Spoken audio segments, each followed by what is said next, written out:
Assalamualaikum warahmatullahi wabarakatuh. Halo semuanya, jumpa lagi bersama saya, Siska Maria Susanti, seorang guru bimbingan dan konseling di SMA Negeri 1 Tumi Jajar. Pada video kali ini, Ibu akan menyampaikan tentang sosialisasi seleksi nasional penerimaan mahasiswa baru tahun 2024. Setelah 3 tahun menjalani kebersamaan, tidak terasa kalian sudah tiba pada waktu menjelang kelulusan. Namun, tampaknya keadaan ini justru menambah kebimbangan untuk menentukan pilihan dan pendidikan lanjut yang paling tepat untuk masing-masing siswa. Hayo, siapa yang masih galau? Ada banyak option yang bisa kalian pilih setelah lulus SMA. Berikut ini ada 5 option yang paling populer di kalangan siswa. Kalau kalian mau kemana setelah lulus SMA? Yang pertama, biasanya kebanyakan siswa memilih untuk kuliah. Bisa melalui jalur SNPMB maupun memilih sekolah kedinasan atau ikatan dinas. Demikian juga perguruan tinggi swasta dan sebagainya. Selanjutnya, kursus. Biasanya, banyak siswa yang memutuskan untuk mengikuti bimbel, ada juga yang mengasah skill dan keterampilannya supaya dapat bermanfaat untuk karir di masa depan. Seperti kursus memasak, menjahit, hairstyling, komputer, dan banyak lagi yang lainnya. Selanjutnya, tidak sedikit siswa yang memilih untuk bekerja, seperti mendirikan usaha mandiri, berkebun, menjadi karyawan perusahaan, BUMN, atau menjadi konten kreator. Jenis pekerjaan yang bisa dilakukan sangat beragam, bisa dilakukan sesuai dengan kemampuan dan minat yang kalian miliki. Ada juga loh siswa yang setelah lulus SMA memilih untuk langsung kawin, yaitu menikah atau membina rumah tangga. Atau memilih untuk kagak ngapa-ngapain. Biasanya yang seperti ini sedang menunggu panggilan kerja, gap year, untuk kuliah di tahun depan. Namun tidak sedikit juga yang menjadi beban orang tua. Kalau kalian mau kemana? Pada video kali ini, kita akan terfokus untuk membahas mengenai kuliah. Anak-anak yang Ibu banggakan, terdapat banyak sekali pilihan di mana kalian akan menjalani kuliah, baik itu di PTN, PTKIN, Politeknik, PTS, maupun kedinasan dan ikatan dinas. Khusus untuk PTN, PTKIN, dan Politeknik, kalian harus mendaftar melalui SNPMB. Adapun ruang lingkup SNPMB meliputi program vokasi, yaitu D3, D4 atau sarjana terapan, dan program akademik atau sarjana.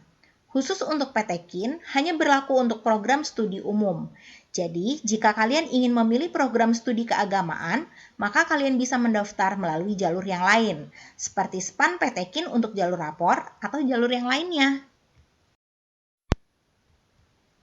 Anak-anakku sayang, penting untuk diketahui bahwa semua siswa yang berminat untuk mendaftar kuliah di PTN wajib untuk membuat dan memiliki akun SNPMB. Pastikan kalian telah membuatnya sampai submit atau selesai. Kalau di SMA Negeri 1 Tumi Jajar sendiri, pembuatan akun SNPMB akan difasilitasi dan didampingi oleh operator sekolah dan guru BK. Namun, ada beberapa hal yang perlu diperhatikan. Sebelum kalian membuat akun, sebaiknya kalian sudah menyiapkan di antaranya NISN atau nomor induk siswa nasional, lalu NPSN atau nomor pokok sekolah nasional. Khusus NPSN SMA Negeri 1 Tumi Jajar adalah 10801997. Selanjutnya, tempat dan tanggal lahir yang sesuai dengan ijazah. Kemudian, email yang aktif, pastikan kamu tahu passwordnya. Berikutnya, NIK. Kamu dapat melihat NIK kamu pada KTP atau KK. Kemudian, ada nomor telepon yang aktif. Pastikan nomor tersebut bukan hanya sebagai nomor WA, tapi juga dapat menerima telepon atau SMS. Lalu yang terakhir, ada pas foto terbaru.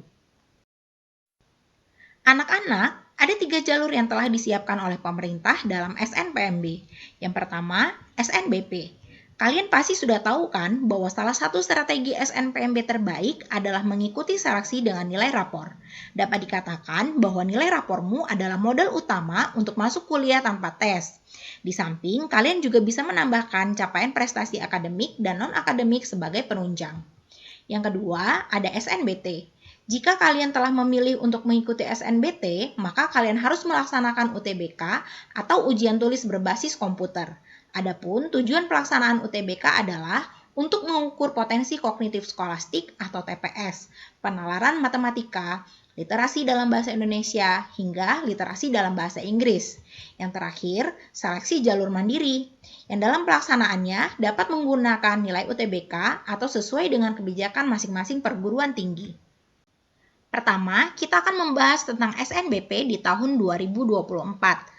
Ada beberapa hal yang harus kalian perhatikan saat akan mendaftar melalui SNBP tahun 2024. Yang pertama, siswa eligible berdasarkan nilai rapor semua mapel, dari semester 1 sampai semester 5 kecuali mulok dan peminatan. 2. Siswa eligible adalah siswa yang masuk dalam pemeringkatan sesuai dengan ketentuan kuota akreditasi sekolah. Di antaranya, akreditasi A memiliki hak untuk mendaftarkan 40% siswa peringkat tertinggi di sekolahnya. Akreditasi B memiliki hak untuk mendaftarkan 25% siswa peringkat tertinggi di sekolahnya. Akreditasi C dan lainnya dapat mendaftarkan 5% siswa peringkat tertinggi di sekolahnya. Yang ketiga, siswa dapat memilih 2 program studi dari 1 PTN atau 2 PTN. Jika memilih 2 program studi, maka salah satunya harus berada di PTN pada provinsi yang sama dengan sekolah asalnya. Misal, siswa SMA Negeri 1 Tumi Jajar wajib memilih salah satunya di Provinsi Lampung. Yang kelima, jika memilih 1 program studi, maka siswa dapat memilih PTN yang berada di provinsi manapun.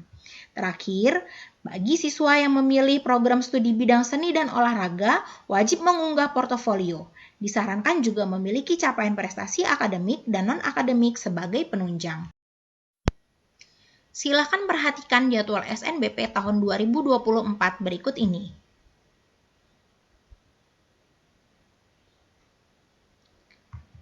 Sebagai catatan, seluruh kegiatan pada hari yang sudah ditentukan akan diakhiri pukul 15.00 waktu Indonesia bagian Barat. Sekarang kita akan beralih ke SNBT tahun 2024. Perlu diingat bahwa peserta hanya diperbolehkan untuk mengikuti UTBK tahun 2024 sebanyak 1 kali.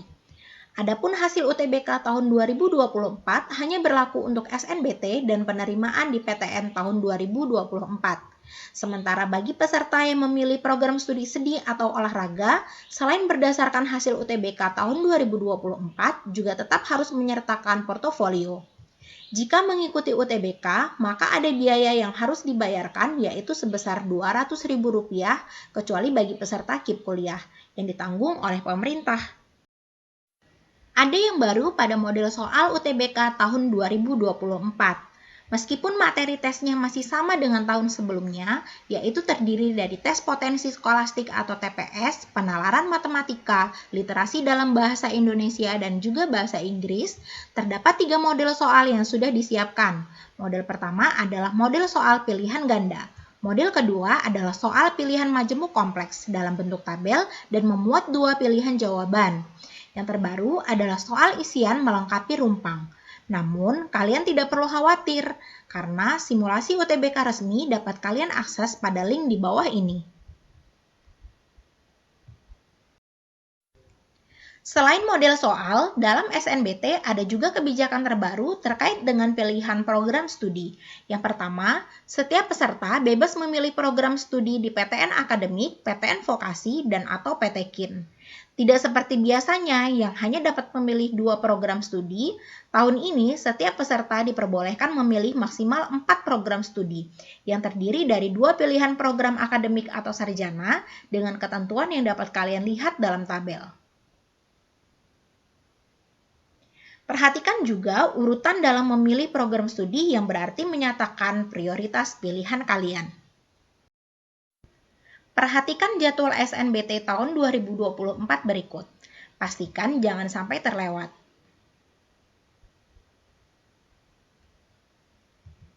Ingat, seluruh kegiatan pada hari yang sudah ditentukan akan diakhiri pukul 15.00 waktu Indonesia bagian Barat. Lalu, apa yang baru dalam SNPMB tahun 2024 ini?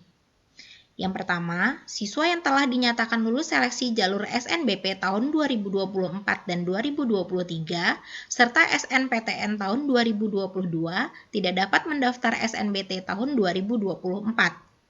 2. Siswa yang dinyatakan lulus seleksi jalur SNBP tahun 2024 tidak dapat mendaftar seleksi jalur mandiri di PTN manapun. 3. Peserta yang dinyatakan lulus melalui jalur SNBT tahun 2024 dan telah mendaftar ulang atau registrasi di PTN yang dituju tidak dapat diterima pada seleksi jalur mandiri di tahun 2024 di PTN manapun. Oleh karena itu, pilihlah dengan hati-hati dan penuh pertimbangan. Berikut ini informasi tentang KIP kuliah. Yang pertama, KIP kuliah hanya terdapat di perguruan tinggi di bawah Kemdikbudristek dan Kemenak, tidak ada di Poltekkes Kemenkes atau perguruan tinggi ikatan dinas. 2. KIP kuliah hanya terdapat di kelas reguler pada program studi yang telah terakreditasi A, B, dan C. Jika program studi yang kalian pilih tidak atau belum terakreditasi, tentu kalian tidak dapat menerima bantuan KIP kuliah. Yang ketiga, pendaftaran KIP kuliah dapat dilakukan melalui kipstripkuliah.kemdikbud.go.id.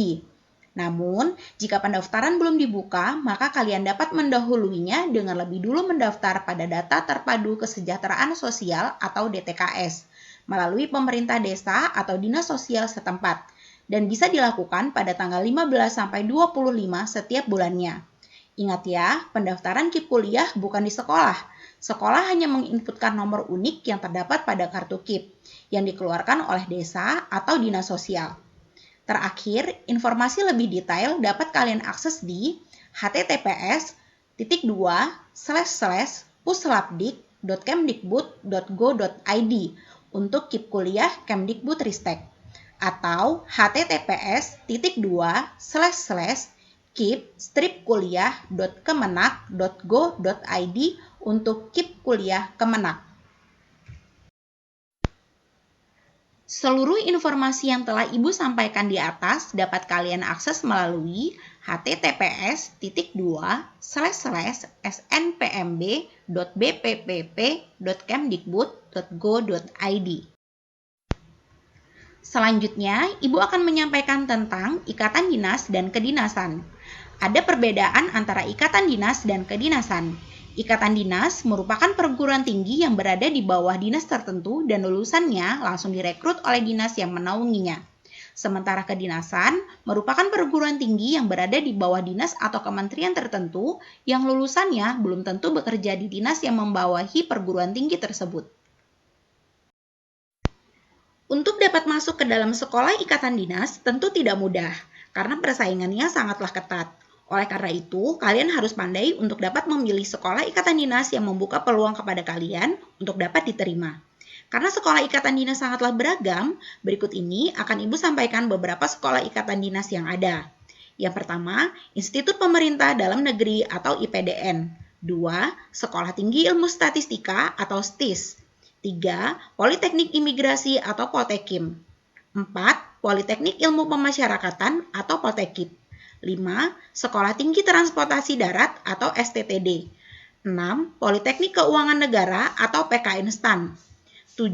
Sekolah Tinggi Intelijen Negara atau STIN. 8. Sekolah Tinggi Meteorologi, Klimatologi, dan Geofisika atau STMKG. 9. Politeknik Siber dan Sandi Negara atau Poltek SSN. 10. Akademi Kepolisian atau Akpol dan Sekolah Tinggi Ilmu Kepolisian atau STIK. 11. Akademi Militer atau Akmil, Akademi Angkatan Laut atau Akabri AL, dan Akademi Angkatan Udara atau AAU, dan lain-lainnya. Berikut ini adalah beberapa contoh sekolah kedinasan. Yang pertama, Politeknik Kesehatan Kementerian Kesehatan atau Poltekkes Kemenkes. 2. Politeknik Pekerjaan Umum Semarang atau Poltek PU. 3. Politeknik Kesejahteraan Sosial Bandung atau Polteksos. 4. Sekolah Tinggi Pertahanan Nasional atau STPN. 5. Politeknik Teknologi Nuklir Indonesia. 6. Sekolah Tinggi Perikanan. 7. Politeknik Setialan. 8. Sekolah Tinggi Pariwisata. 9. Politeknik Pembangunan Pertanian Bogor. 10. Politeknik Energi dan Akamigas Cepu. Dan lain-lainnya. Demikian informasi yang dapat Ibu sampaikan. Terima kasih sudah menonton. Good luck!